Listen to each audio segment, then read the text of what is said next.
Re, kur ir Liepājas šoseja, šitas ir virziens uz Rīgu vai no Rīgas. Te ir mūsu koks ar mūsu bumbām, kuras var redzēt, ja? Lai mūs labāk ievēro. Re, kur ir autobusu pieturs Kārdu ciems.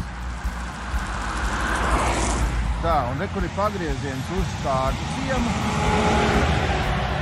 Un par šo te ceļu mums jāiet uz priekšu, un re, kur tur ir tas zaļais angārs, aiz zaļā angāra uzreiz pa labi.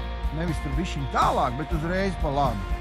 Un šitā ir mūsu teritorija, Vēģi noma betonēšanai. Bet tur mēs iekšā neejam, jo semināru mēs taisam pie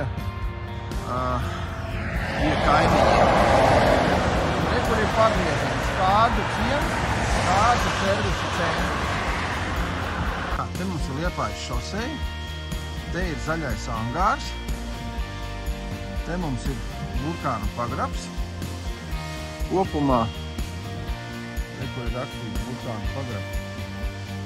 Un mums ir jāiet pa šitiem vārtiem iekšā, un re, kur tur pa to maliņu, asfaltēto celiņu, tur ejam uz priekšu.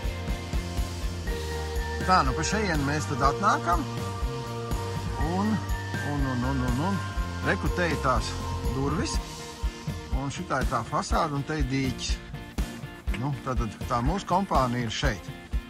Jā, mēs esam šitenais sēts, šitie mūsu kaimiņi, pie kuriem mēs taisam semināru, un re, kur tur vidū ir durvis.